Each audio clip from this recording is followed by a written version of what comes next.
Welcome, and for those who are watching online, welcome this morning to First Ladies on the Road to Resilience Tour. This is a community conversation with the trauma-informed community networks of the Eastern Virginia region. And we're hosted today by the Greater Williamsburg Trauma-Informed Community Network. My name is Melissa McGinn. I'm with Greater Richmond SCAN, and I serve as the state coordinator for Virginia's Trauma-Informed Community Networks, which started way back in 2012 with one network in Richmond, and over the last 10 years, we've grown to 27 networks in regions all across the state. And as you know, these networks really focus on building resilient communities by working together to prevent and mitigate the impact of adverse childhood experiences and community trauma, working to advance trauma-informed and equitable practices and policies in our region. But it's my pleasure to introduce the First Lady, Pamela Northam. Mrs. Northam is a lifelong educator and former pediatric therapist who's been a champion of early learning and early childhood education since becoming First Lady of Virginia in 2018. She also serves as chair of the Children's Cabinet, which has prioritized food security, maternal and infant health, student safety, early childhood education, and trauma-informed care. I've had the pleasure of participating on the Trauma-Informed Care Work Group of the Children's Cabinet, and I appreciate how supportive Mrs. Northam and this administration has been of Virginia's Trauma-Informed Community Networks. So it is my pleasure to introduce First Lady of Virginia, Mrs. Pamela Northam. Thank you so much. What a beautiful introduction. Well, good morning, everyone, both here in person. Thank you all so much for making time to come, and our wonderful friends online. I'm sorry you couldn't be with us in person, but we're so glad you could be with us online today. So silver linings to this terrible, difficult time, right? And I really appreciate you having me for this discussion. You know, we just came back from a wonderful visit at James River Elementary School, and oh my goodness, to see all this wonderful work that we've been working for so long for in practice. They basically doubled their capacity now with 2 school counselors, and they're even below the minimum. They're doing more than 250, less than 250 per counselor, which I think is amazing. So we're so excited to see that. And, you know, the governor and I believe that there is great power and potential in every single child. So we've worked throughout our 4 years prioritizing those who have traditionally not had a voice. They are our greatest asset and our future. As was mentioned earlier, I am the chair of the Children's Cabinet. It's been a great honor. And it's made up of the Secretary of Health and Human Resources, Secretary of Education, Secretary of Agriculture, and Secretary of Public Safety. We really work to bridge across all those different sectors of state government and all the different secretaries that really touch the lives of our children. And as you so kindly mentioned, we really focus on food security, early childhood education, maternal and infant health, student safety in our schools and campuses, and of course, what we're here to talk about today, trauma-informed care. I'm really glad to be joined by our incredibly talented advisor on childhood trauma and resilience, Jenkins. Everybody, she really has been leading the way in this work and the way we talk about early education and trauma-informed care at our state agencies. So we're just so pleased. And she's a brand new mama. Well, not so new anymore. Ruby's grown up. She's how old now? 10 months. 10 months. So she's a busy mama as well. We're also honored to have our esteemed Dr. Janice Underwood, our Director of Diversity, Equity, and Inclusion with us today, the first ever state director. So we're so proud and pleased. She lives here in Williamsburg, so she's a home girl. And she's a fellow educator. So she knows very well how important it is to address the needs of the whole child in education and health and safety. So thanks for being here, Dr. Underwood. Glad to be here. We so appreciate your leadership to, you know, really help the Commonwealth become a more inclusive place to live, work, and play. We're fortunate to have both of these amazing women working with our administration. And we have the distinct honor of having Senator Mason with us today, also a tireless advocate and champion for children in this district and throughout the whole Commonwealth. And as I understand, Senator Mason, you were just here in this room talking about trauma-informed care in the foster care system. Is that right? Yes, ma'am. So I appreciate that. Thank you so much for your advocacy and support, particularly for our most vulnerable children. And I'm just so proud that you could join us to learn more about the incredible work that our TICNs here are doing on the peninsula. They do so much to support our communities and children. And Rachel's with us here today from Health and Human Resources too, for Secretary Carey, but we appreciate you because I know you do so much of the heavy lifting of this job as well. So we thank you for that. Thanks for joining us. You know, we could not do this transformative work in Virginia without each and every one of you, the advocates and champions for children who are here today. I'm looking forward to hearing about the incredible work you've done to respond to trauma and build resilience in your communities and what support is still needed to help you to do your tremendous work even better. This resiliency tour is an opportunity for the Children's Cabinet to highlight the many individuals, communities, and agencies and organizations who came together to support children, youth, and families, especially during this terrible time of the pandemic. And our working group friends have been amazing throughout our 4 years, but especially now. The governor and I are so very grateful, and we thank you on behalf of the Commonwealth. Your networks have been on the front lines throughout all of this, courageously and tirelessly working to meet the needs of our children. And our kids are strong, they're resilient, they're going to be okay, and it's going to be because of each and every one of you. It reminds me of the gentle but powerful words of Mr. Rogers. You know, we live in a world in which we need to share responsibility. It's so easy to say, it's not my child, not my community, not my world, and not my problem. And yet there are those who see the need and respond. Those people are my heroes. Over the past 3 weeks, I've been so humbled as I visited schools with such robust social and emotional learning programs like the one we saw this morning. Sat down with home visitors and the wonderful families they work with recently, and I'm really looking forward to this conversation. Another one of our many community discussions with TICNs all across the Commonwealth. What we learn on this resiliency tour will help to inform the governor's outgoing legislative and budget priorities, and it will allow us to better prepare the leaders of the next Children's Cabinet on where they should focus their efforts to continue this vital work. Once again, the governor and I are so grateful to each and every one of you heroes. It is no small thing to change the trajectory of the life of a child. Because of you, we're closer to ensuring that every child has good food, adequate housing, medical care, excellent education, clean air and water, safe, loving home, and supportive, thriving communities. So before I hand it off to get the conversation started, though, I thought I might like to offer Senator Mason and Dr. Underwood the opportunity to say a few words themselves. Senator, would you like to? I'll yield to Dr. Underwood. Well, good morning, everyone. It's so wonderful to be here, especially as we think about the human services field really transforming the idea of trauma-informed care from a more global whole of society approach. I had the honor to speak with the Virginia Association, or the State Association for Human Services Agencies just a few weeks ago, maybe a week ago, I can't remember now, 2 weeks ago. And really thinking about how do we thread diversity, equity, inclusion, inclusive excellence into our human services work from an internal perspective, right? Thinking about the folks who are leading this work and making sure that it's inclusive for everyone, but also for our external facing work as we serve 8.5 million Virginians. And that's so important to thread these trauma-informed principles across all that we do. It's not just enough to think about it from the perspective of trying to help others. It's about helping everyone. And I love the whole of society approach. So thank you so much for being here. And it's an honor to be part of this conversation. Thank you. It's great. It's just great to have both of y'all on the peninsula.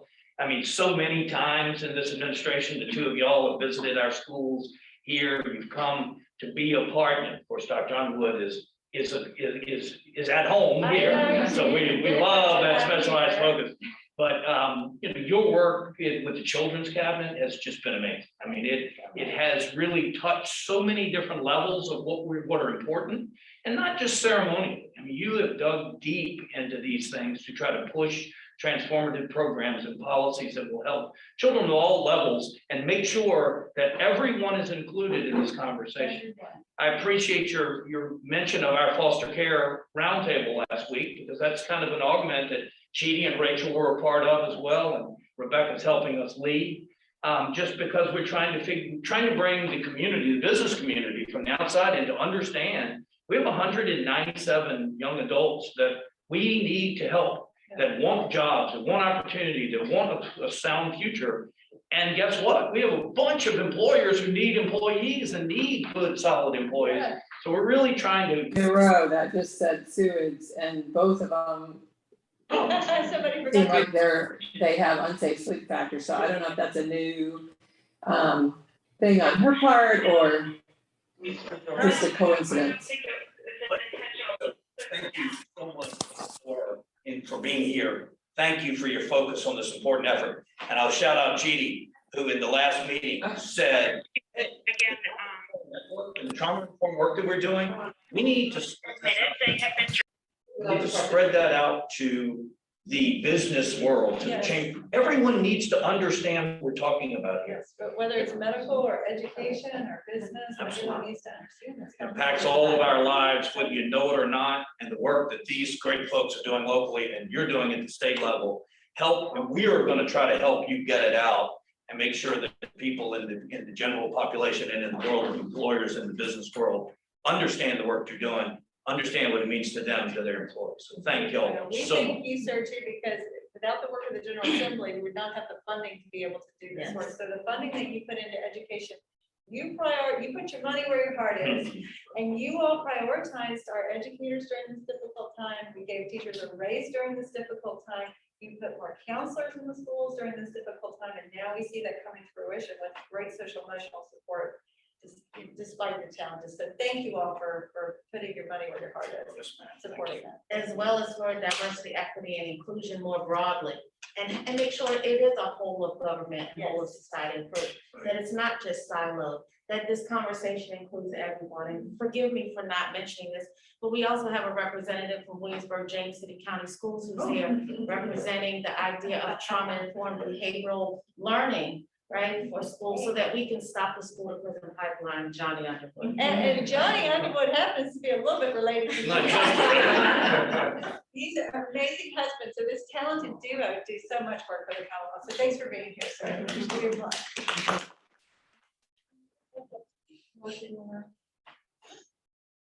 All right, well, let's go ahead and get started and hear from the representatives from our Trauma Informed Community Network. So we have 4 TICNs that are represented in this conversation today from the Eastern Virginia region. We have the Greater Williamsburg Trauma Informed Community Network, the community partners of the Eastern Shore, the Hampton Roads TICN, and the Northern Neck TICN. So I'm going to start with our first question, and then I will call on kind of each of the networks to share. We have several representatives from each of those networks that are here today that will be sharing their responses.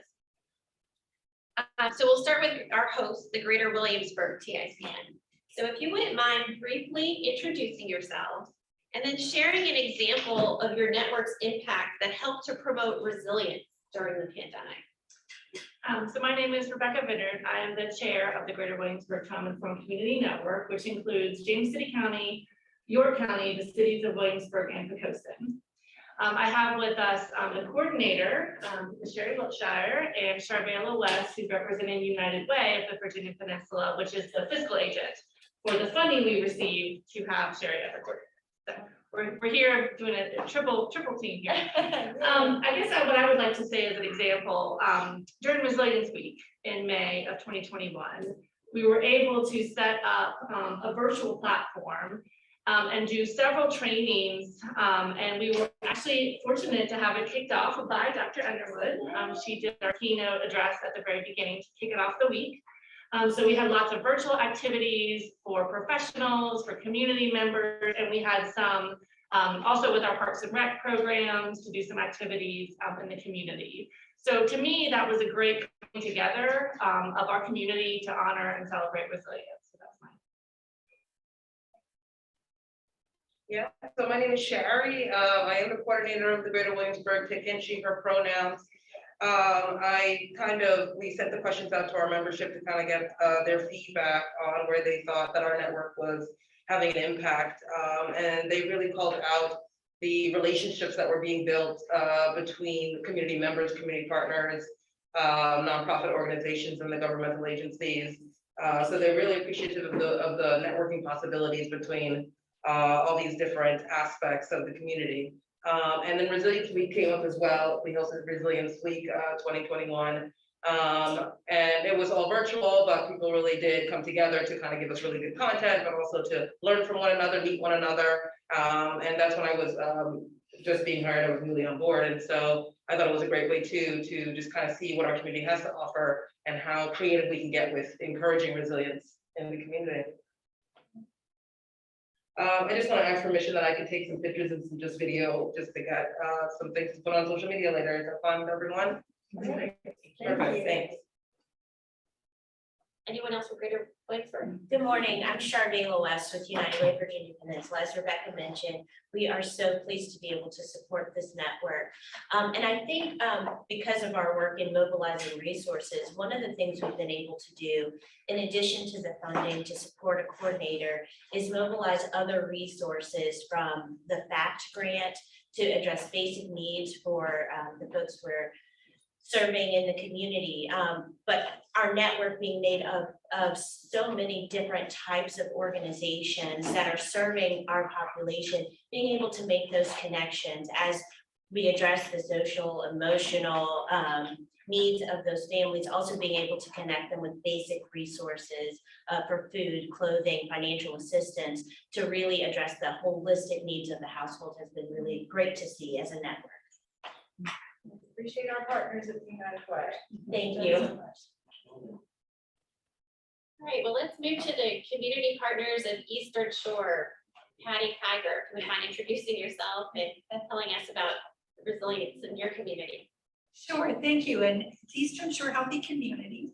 Community Partners is a partner of ours, and we do have representatives online for that. I'm Patty Kiger, and I'm so pleased to be here and see all of you all. And an example of what we have done over the past year, we sort of made 2020 and 2021 years of resilience on the Eastern Shore. And we kicked it off in May after we had, from March through May, people trying to adjust in 2020, being under siege by the coronavirus. So we kicked it off with a big forum with mental health, social services, medical professionals, and clergy to answer the questions of people in the community who were so concerned about what was going on and how they could adjust. And so we went from that to constantly giving resilience trainings and tips in our newsletters. And so we like to look at this period of time as being a time where resilience is needed more than ever. So we not only did that, but we did a lot of training on being trauma sensitive, and Melissa again was a big help to that. So thank you. I love that you included clergy and that. We don't hear that so often, but spirituality is very much a part of our mental health. And so I appreciate that you all did that. The governor will appreciate that the Eastern Shore represented today. And from Eastern Virginia Medical School. Oh, wonderful, that's right. So thank you so much. I'd like to turn it over to the Hampton Roads Trauma Informed Community Network. I know we have one representative in the room and I believe another one that's also online. Audra. Awesome. Again, I'm Audrey Jackson. I'm the Hampton Roads Trauma Informed Community Network Program Coordinator. It is my pleasure to be here on behalf of the network to represent Hampton Roads.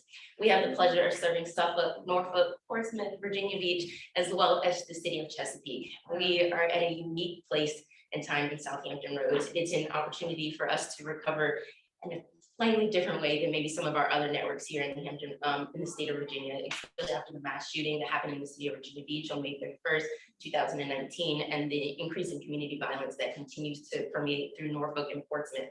But we are a strong city, and there is truly something amazing in the water in Hampton Roads. And we have had the opportunity to cultivate, we had an opportunity to cultivate resilience in Hampton Roads, really through our partners in collaboration. And we are excited to be here and standing on behalf of CHKD's Child Advocacy Center. And I know my partner, Ms. Sam Fabian, has more to share as what our Children's Hospital in the area has done to promote resilience for families and children. Something in the wall. Yeah. I guess that's my cue. Hi, everybody, and good morning. My name is Sam Fabian. I am the Community Outreach Manager for CHKD, and for the last 21 years, I've had the great privilege of providing education to both parents and professionals to help parents and those professionals that work with our kiddos every day raise them to be strong and be resilient in our community. And so we provide parent education to address discipline, stress and anger, trauma, bullying, especially with the mental health that we're faced with the crisis that we have. We do a lot with bullying, suicide prevention, addressing anxiety as well. So because of the pandemic, we're no different than anyone else in that the anxiety and doing everything virtual has been a challenge, but it's also had great success. And we have a wonderful educator, Michelle Tryon, who is a steering committee on her TICN, who also has done tremendous work in our community on trauma and resilience. And right now, we have Tough University representatives actually providing professional training to our community to address healthy outcomes for positive experiences. And it's a model in which we're looking at 4 building blocks where parents and professionals can use to help build resilience. It's actually the opposite of ACEs, which is adverse childhood experiences. And so we're looking at helping our parents understand the importance of 4 building blocks to help them build resilience for our kids in our community. And so we serve, just like her TICN, the whole region of Hampton Roads, and we're really proud to be part of her TICN and to foster the path for our professionals and parents to foster that path of protective factors for our kids. So I appreciate the time that you've provided us to tell you a little bit about our what we're doing at CHKD and in partnership with her TICN. Thank you. Great. Thank you, Dr. Rhodes. Then I'd like to turn it over to Chad Lewis with the Northern Neck Trauma Informed Community Network. And I believe Chad is online. Good morning, y'all. My name's Chad Lewis. I'm the coordinator of the Northern Neck Trauma Informed Community Network. You know, the Northern Neck is a very idyllic and pastoral community, but it's also a community that faces heavy exploitation and heavy extraction that leaves members of our community vulnerable before the pandemic and especially during the pandemic, especially in regards to things like low wages and housing instability. For example, in our community, to afford a 2-bedroom apartment fair market rent, you have to make between $15.25 and $18.27 an hour, but our average wage is only $7.46 to $12.33. A lot of families fall through the holes in the social safety net because although they may not be living in poverty, they're still not making what they need to be secure. So one of the ways that our Trauma Informed Community Network, especially through the assistance of the Family and Children's Trust Fund and their Emergency Financial Assistance Program, has promoted resilience during this pandemic, is helping members of our community who are most vulnerable get their needs met materially, keep them housed, keep them fed, keep them clothed, by improving the material conditions in their lives with that funding that is so flexible with little red tape and little strings attached to kind of fill the holes. And I look forward to, as the conversation around resilience continues, talking more about how resilience, social and emotional learning is definitely a big part of it, but helping to improve material conditions for people in our community as well.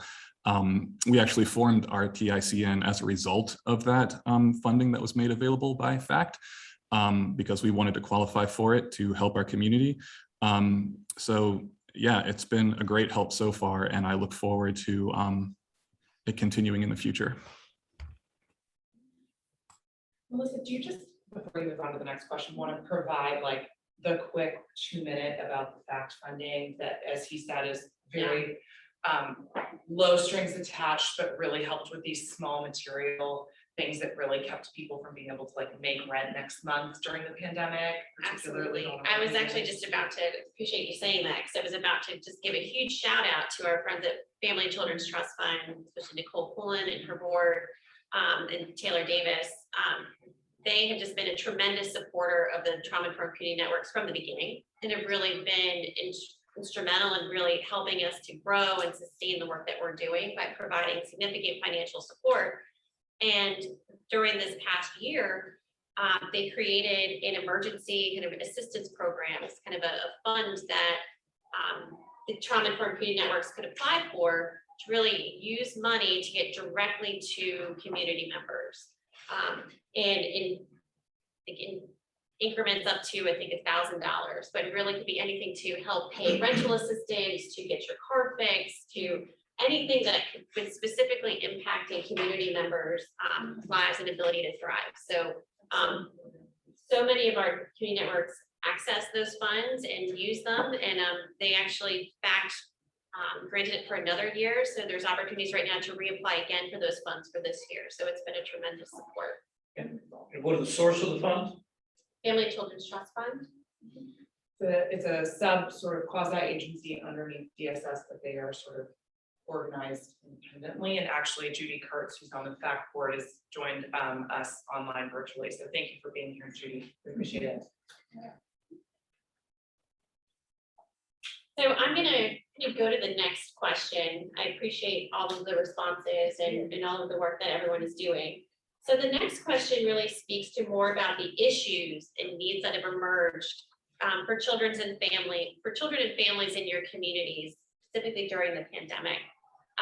And particularly for different populations you served, which many of you have already referenced. So when thinking about, so if you wouldn't mind just kind of sharing what some of those specific needs and issues are that have emerged in your community, and what do you think is needed moving forward, and what would you want the next administration and the next children's cabinet to know moving forward? So it would be a good idea for those online, maybe put stuff in the chat, capture in the chat as well. That would be great. So let's go ahead and go back to Greater Williamsburg Trauma-Informed Community Network. Yeah, so yeah, again, sending that question out to our membership and getting their responses. A few things came back. One, as it pertains to families that are eligible for early intervention services, immigration families, or families, I should say, are not receiving those services, or thinking that they are putting themselves at risk of being identified as undocumented, or undocumented just in this country, that it would reveal their status if they go into agencies to get certain services. So it's preventing them from kind of coming in to serve their younger kids. So that's something that came up as at the forefront of the minds of employees in those situations. Another thing is housing security. As our friend in the Northern Neck mentioned, we have very few available low-income housing, affordable housing for people who need it. And also with the pandemic, forced families, women and children to live in situations with abusers, and having no alternatives to that home life. And so so those two are the primary two that came up in the conversations that I've had with the members. And then one of our members wanted to share from York County how their Head Start program, however, during the pandemic, really stepped up for their early kids families, Head Start families, in providing food throughout 2020 to those families, making sure that they had what they needed to kind of nourish and start their day. But also providing technology for virtual education to younger kids, and also creating a kind of bridge program for kids that they identified as being not quite ready to enter kindergarten, from Head Start to kindergarten, and creating that kind of education through that gap. having a planned and specific program to kind of get them ready to enter kindergarten without having to, I don't even know if you get held back at Head Start, but having to keep them back. Great. So, yeah. May I ask a question, Sharon? Yeah, please. So as we think about making sure we have access to families, especially those who are undocumented, we're hearing at the state and local and federal level that immigrant status is certainly been an area of concern. Language access, for example, is something that my office is highly focused on. What I'm interested in is some suggestions.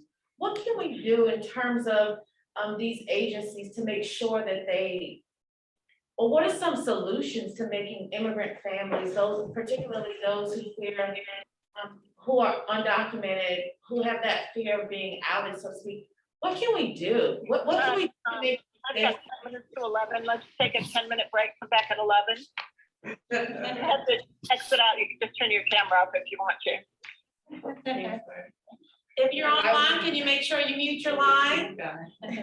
Well, if I could just answer, I think a lot of that is having the community partners available who are trusted. You know, I do think it's gonna take a lot of time and maybe not ever for some folks to trust the government. Sure. You know, when it comes to that, and that's fine. But because we do have good partners, especially in our community, and that we really focused on that when it came to COVID testing and COVID vaccines, because there was a lot of, you know, obviously questions and mistrust. We wanted to make sure that it didn't matter if it came from us, it just mattered who, you know, that it came from somebody. And the trust part is really where we need to be focused on partnering with people who are in the community. So we started some health equity programs here, and I was remiss that I did not introduce Barbara Watson, who's the assistant director here at Social Services in City County, and is part of our TICN. And she partnered with the Williamsburg Health Foundation to do a COVID community collaboration and really have all the partners in our community meet virtually and talk through what the needs were. And say, who are you serving in your growth community? Who are you serving, you know, in your county and all of that. So I think that really, it's the partners that we need. The messenger is important. Yes, yes. So faith leaders, but also, I'm also interested in to what extent can we have more representation in diverse providers in our agencies, right? So that if there's trusted folks from immigrant communities who work for our human service agencies, and then maybe that is one of the trusted folks as we think about diversifying our workforce as well. Yeah, and we do have Spanish speakers in our workforce, and you do need to represent your community in your workforce, absolutely. So we need to reimagine what some of those hiring practices are, and you know, not necessarily have folks who have to have degrees, but who have that experience. Because again, you're right, when you come in to ask for help, if somebody looks like you, you feel more comfortable. So that's absolutely, I 100% agree. I just wanted to add one more thing. Messaging was said, and I do think that the one member brought forward to my attention, he called 2020 racial reckoning, and I think that there's lots of divisive messaging that comes around different ethnicities and different, you know, that's just different races and ethnicities, and I think that information can be misinterpreted by the larger community and the larger public of who you can trust and who's going to trust you based on what your presentation is. So I think that 2020 has kind of brought that to the forefront of our minds, and it kind of maybe made people step back a little bit out of fear.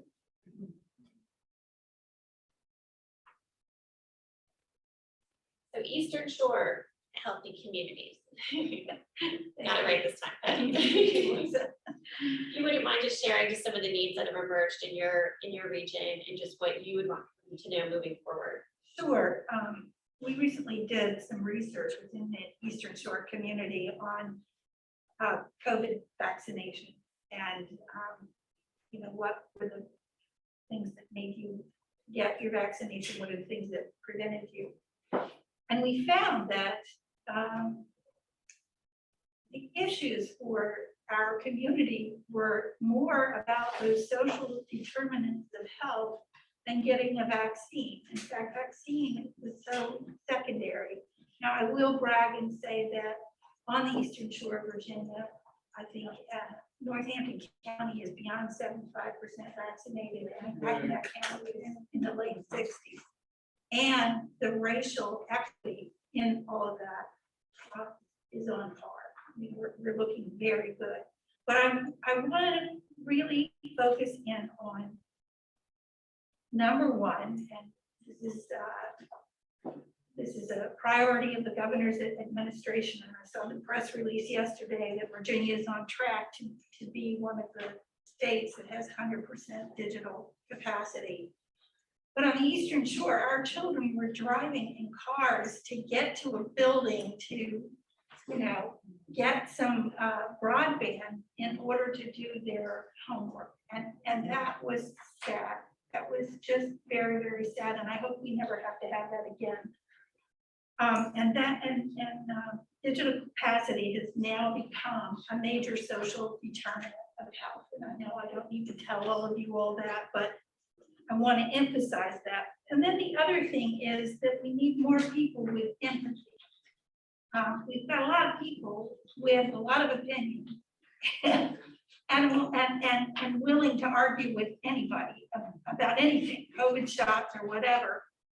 But I think having a trauma-informed and trauma-sensitive community is going to expand out to everyone's ability to become more sensitive. And that, to me, I think is the biggest hope of becoming a trauma-informed community. And that will require that all employer organizations, not just schools, not just hospitals, not just individuals, all employer organizations teach their employees trauma sensitivity, and that will cover diversity, equity, inclusion, that will cover poverty, and all of these things are very important in our community.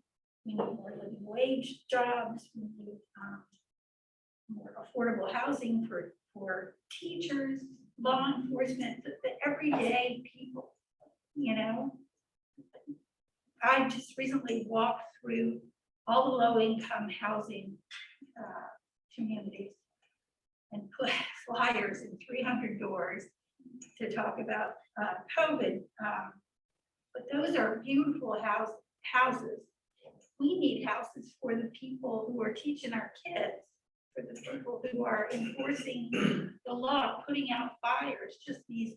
So anyway, I wanted to make a plug for that, and living wage jobs on the Eastern Shore, just like Chad Lewis was talking about.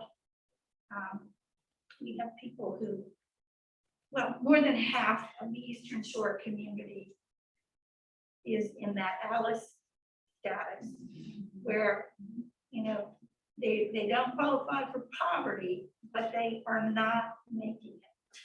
And that puts a lot of stress on people, and we need to have teachers and bankers and hospital workers who understand that, so that when they're interacting with people, they have far more empathy than they currently do, and understand, you know, the impact of these issues on individuals' brains and behavior. And Patty, there's a resource, our health equity at a glance dashboards. I encourage you to. I know them backwards and forwards. Oh, Databases, yes. And so Senator Mason, I'm not sure if you're familiar with them, but they literally look at that Alice threshold across 133 localities and really look at income and poverty. But I love that you said social determinants of health, because they synthesize all those social determinants of health, and we're hoping to add more on there. And so if anyone listening doesn't know about those equity dashboards, please go to the governor's website. It's a whole just treasure trove of information. And kudos to the governor for making that happen. Absolutely, thank you. Senator Mason, sorry, go ahead. No, I just said it takes a great team to put all that together. Yeah, I was gonna say, Senator Mason, we just had that conversation about the workforce, and Patty brings up such a good point about the role of the workforce and how the employers within that space are trauma informed, not just for the work that they do to provide goods and services, or, you know, provide for those who come through their doors, but for themselves. And I know that came up in last week's conversation. I don't know if you want to. Well, it did, and making them aware, you know, I mean, the employer has to be aware of the circumstances of the employee and what's going on in our community.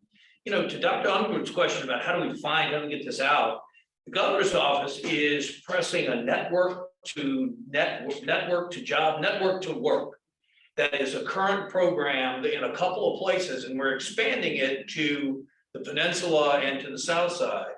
And they talk about having community influencers that are trusted partners to people that, and they focus on lifting up the family that is in the circumstance that you and Chad discussed, and trying to get them matched with employers. And I asked, how do you find a community influencer in a community that might need this help? And they said, amazingly, people came to them, and people that were unknown to them became really important influencers. And maybe we can, in this effort, try to go to school on some of the things in that program and try to learn more about that, because, you know, but thank you also for touching on broadband. I'm sure Chad Lewis would echo your remarks. One thing this administration is focused from day one on making this, you know, inclusive. As the governor comes from the Eastern Shore, I come from Central Virginia, where my friend I grew up with is the principal of Cumberland Elementary School, and she said, "You're not living up to the Constitution, because I give laptops to my kids. If they don't have access to the internet, what good is that? You're not doing your job." So we focused on both access and affordability, because my district doesn't have a real access problem. We have an affordability problem. And so we've been focusing on trying to get it to the pockets in rural Virginia, and at the same time in the areas that are served, making sure that the people that need it are able to afford it. We have programs in place that can help. So. Senator Mason, if I could just respond to that briefly.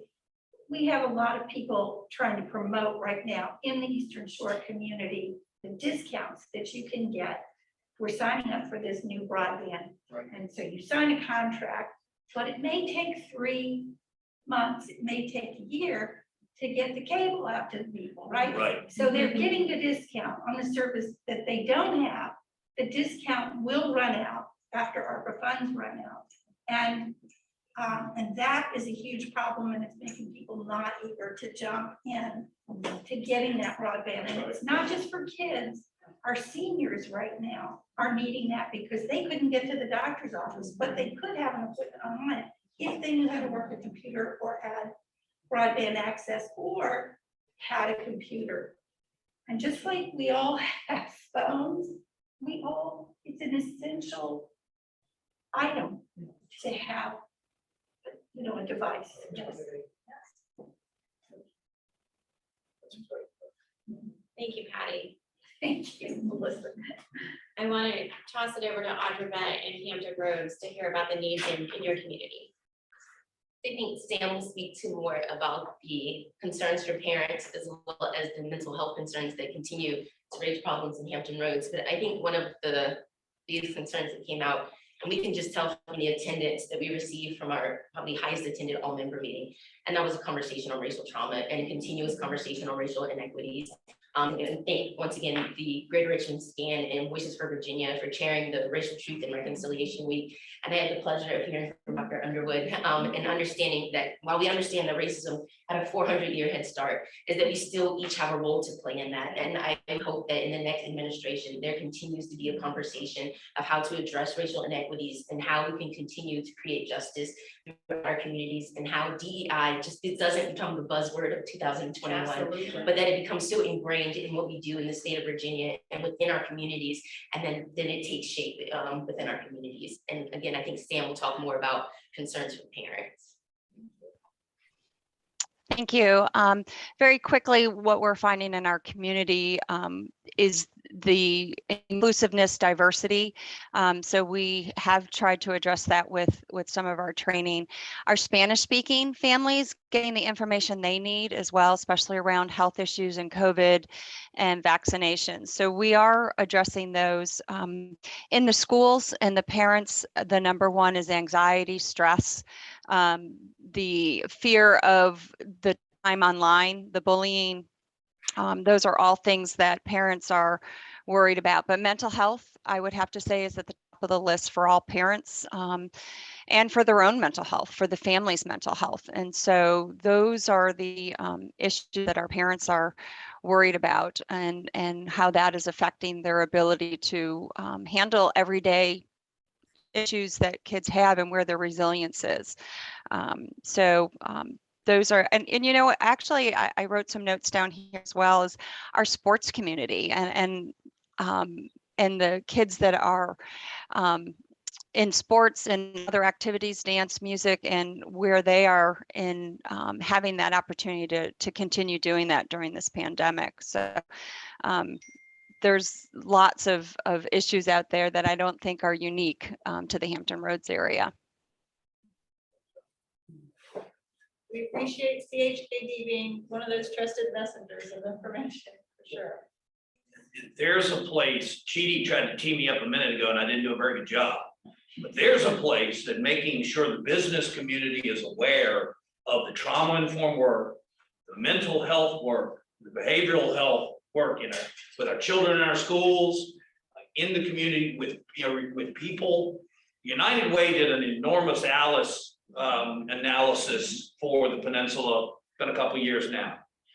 It jumped off the page at me when you asked the different groups that were reviewed, the level of importance. Mental health was at the bottom of the list for the business community. And to me, that said, we're not doing a good enough job expressing to the community how important mental health is, how pervasive behavioral health challenges are. Now, COVID may have just blown the lid off that and widened our ability to review these things.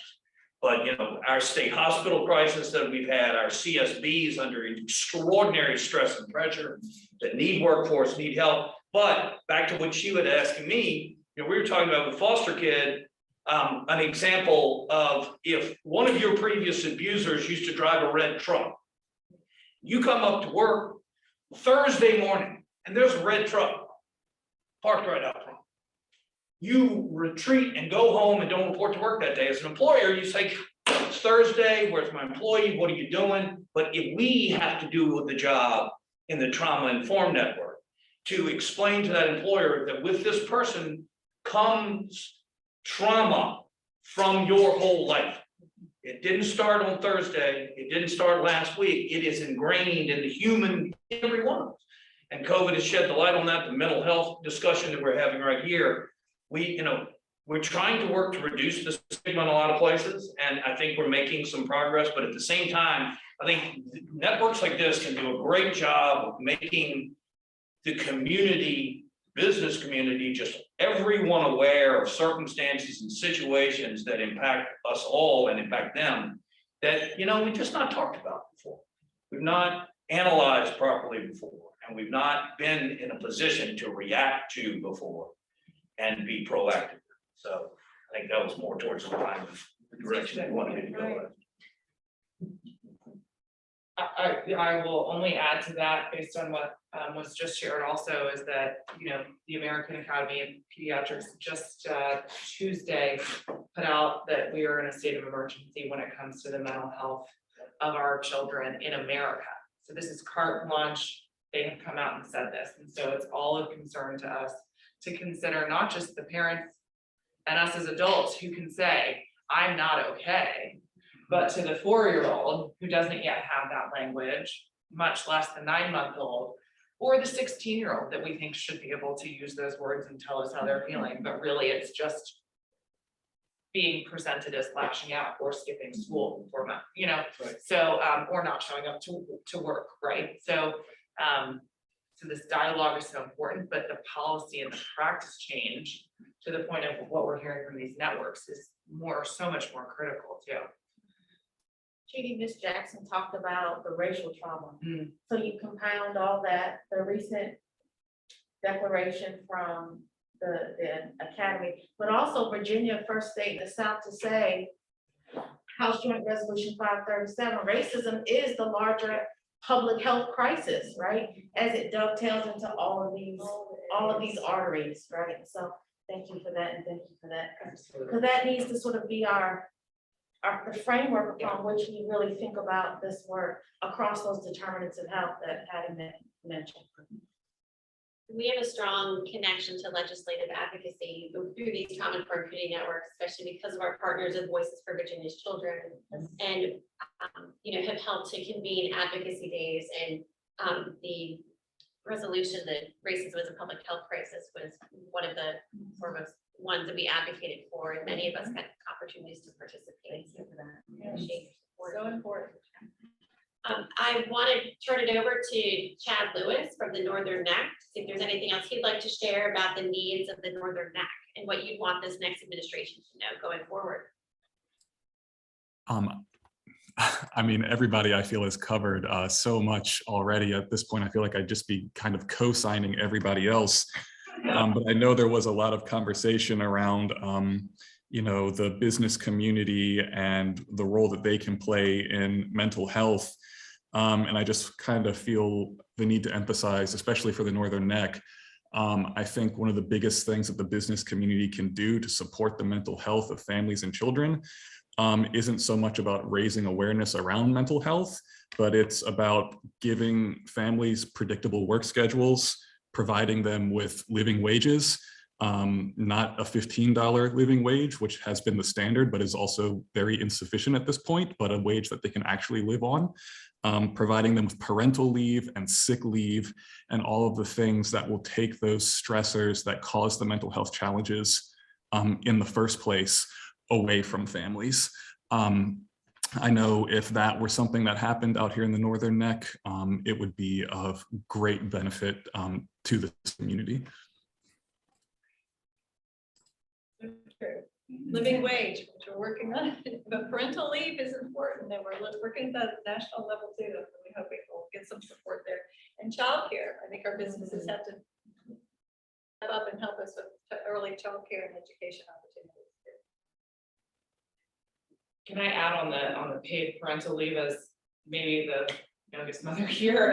You know, it was a real privilege to get it, and I benefited from what Governor Northam is, you know, instituted for state employees as far as leave time for new parents, and I appreciated that so much.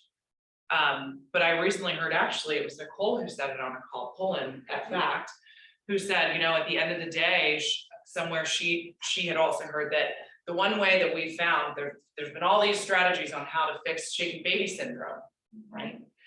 And yet there's been trainings and awareness and the research and the data, but the one thing that has worked with preventing shaken baby syndrome was paid leave for mothers and parents.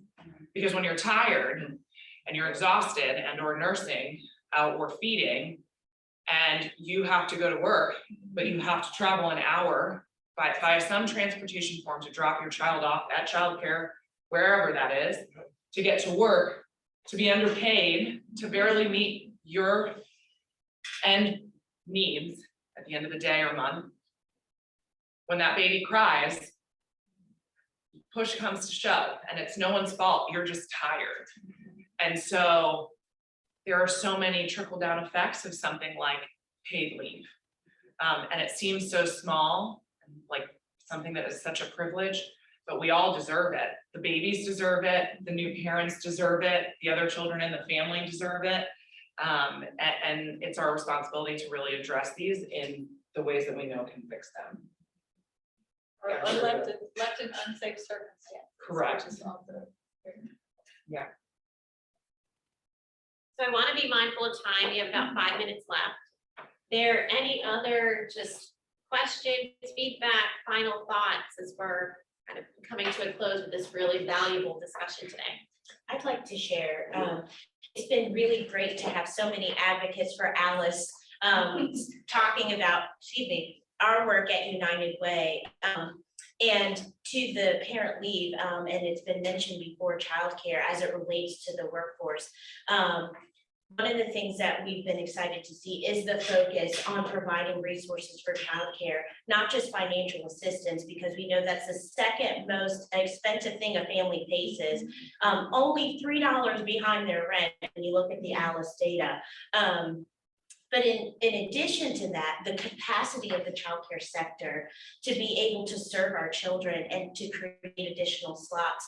We've been really excited on the peninsula to see our work with Smart Beginnings, our work with the governor's office, and individual childcare providers really stepping up when our children were learning virtually to create additional space. Our local governments have really gotten behind that.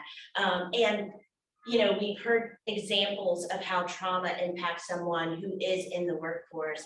But the trauma of poverty, whether, you know, oftentimes when we talk about equity and experiences of trauma, we're looking at stark disparities, right?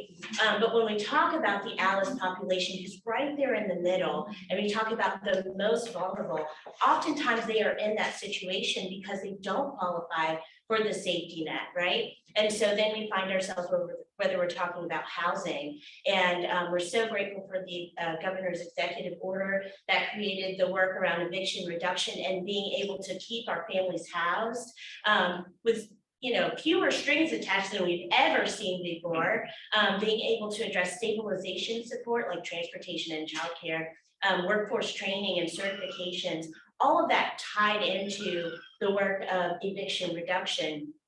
And that impacts a parent's ability to get to work on time and be their best self when they get there. And so I think one of the things that these networks do that's really, really important is the connection that we see from a professional to the person we serve and how we all have experienced trauma in our lives. The ACEs training that we do for professionals is so eye-opening, and it really does not only tie us to the work that we do, but ties us in an intrinsic way to the people we serve. So I'm really grateful for our members in Greater Williamsburg and for all of the work happening across the state on trauma-informed care.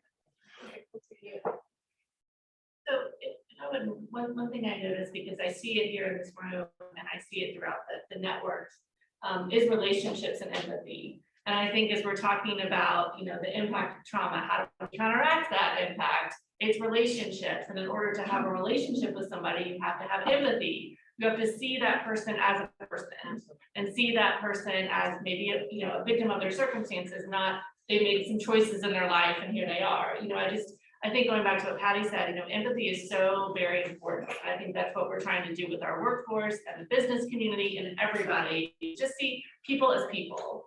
And if nothing else, we all just need to remember how important it is to just see each person as an individual. And I think that will really take us a long way. Donnie, did you? Yes, I'm excited to just be in this room. I wear multiple hats, one being a faith leader, one being a behavior analyst, and then one being in the school. And being able to see how trauma has impacted each one of those individually and collectively. One of the things that we have to do is normalize the conversation of trauma. For too long, it has been taboo to say trauma. One thing that COVID has done, each one of us has experienced a level of trauma. That's right. In the school system, it is very traumatic right now, not just for the students who are returning, but also for the teachers, for the admin, because they had their own situations with their children. So they have the childcare concerns. They have the concerns of what do I do next in the event that I have to go out? How do I handle that? We have a sub shortage in the schools right now because people are unsure. Do I go back? I don't want to go back and deal with the trauma because I'm still not there. And then you have some who are in denial that they have been impacted by the trauma. And so what happens is when you compile all of that, it causes a big miscommunication. We have to do better as a whole of partnering with each other because for too long we've been separated. So I'm excited. I want to talk with you thereafter to see how we can offer some supports because we're seeing the parents come in and all we do sometimes is just listen because they don't have anywhere else to talk about what they're dealing with. And if we have some more tools in our toolbox, we can say, well, these are some options that are available in the community because some communities in Williamsburg don't know who, don't know where, and don't know how. So we have to just do a better job of teaching of what to do in this situation that we're in. So I'm excited and I want to walk away with some action steps and some connections. So thank you. Rebecca, and we just have just a couple minutes left. Is there anything that you noticed in this chat that you want to make sure is said? Yeah, I think there was a good, sorry, drop my mouse. There was somebody who connected, which I think is very relevant, the connection between substance use and trauma. I know we've seen that a lot, you know, the prevalence has increased. Here we partnered with our Historic Triangle Drug Prevention Coalition to do some training, to do some awareness. Because Keith Cartwright says you can't talk about substance use if you don't talk about trauma because it's definitely connected. So I was glad to see that come in. child mental health being the top priority. Judy Kurtz to do some information about FACT, and we can save this chat so you can share it.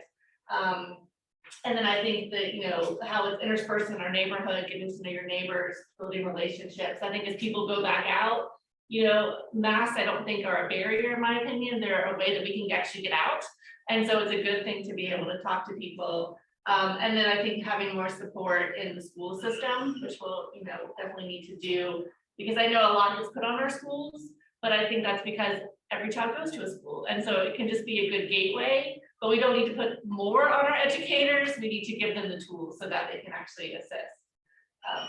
And so that's what I'm seeing. Thank you, Rebecca. As we're closing, are there any final thoughts that any of you had before we say farewell to our guests? Just want to thank you all for including us in this conversation and really want to just say, let's build on this. Let's not allow this moment to pass and return to ignoring these issues and go back to ignoring, you know, trauma in plain sight, right? White supremacy in plain sight. How do we build inclusive excellence? We do it together. It's all of our work. So I'm really excited to bump elbows with you and get to work. And to me, something we could do 10 of these on would be the behavioral health needs in the schools. What, now that we're back in school, we're seeing what help you need in the community. And I'm thrilled at the future of CHKD bringing online the hospital in Norfolk. But today we have one adolescent psych facility in Virginia, and it is 18 of 48 beds open. It's operating at 35% capacity. And so we know right now today on the front lines, we have a real crisis with child and adolescent psych and mental and behavioral health care. So what we do have and what this network can bring together to you and your team at the schools as you identify, and we can get some frontline help to avoid, because we know we have a bed shortage and a crisis there. So anything we can do working hand in glove with you right now, I think, you know, I'm in mental health largely, and from the children's perspective, 3 to 5 years from now, I'm very optimistic on where we're going to be. 0 to 1, 1 to 3, I'm very concerned. And that's where we live, that's where we are, and those are the challenges we need to take head on right now, and networks like yours. And your focus, you know, y'all's focus and attention on this cannot go understated. I mean, it's super important for y'all to be here, for you to listen and to take back and to have the input. So thank you over and over again for making it a priority. Because, you know, how many times have we said today, we just don't talk about this stuff. You're taking, y'all touring the state talking about this stuff. That's the way we change this. And thank you for your nonprofit work and for everyone's involvement. So thanks for including. No, it's taken a great village. I mean, it's taken all of us working together, as you said, and we did bring back the information from our wonderful partners, which really helped us to double essentially subsidy for childcare. So those folks in the ALICE group that you're talking about, they're working 2 and 3 jobs and still can't afford basically a mortgage payment for childcare. Now those folks are coming in, and I think last time I looked, it was 24,000 additional babies getting quality early childcare and education. And we know that filters all the way down through even health. We talk about the social determinants of health. So thank you all. And you know, the courage is contagious. It's been a difficult time, but the more we stand together to work for these good things that we know makes such a difference. As we said, the best investment we can make at the very beginning. This is where equity truly begins. So thank you all for your courageousness. And I like Frederick Douglass, who said it's so much better to build a strong child than to fix a broken man. So thank you all very, very much for working upstream with us on this. And I'm very excited about what the future will hold. Seismic events over these last few years, but sometimes that provides a great opportunity. So thank you all so very much for all of your wonderful advocacy and all that you do. Thanks everybody online. Thank you. Thank you very much.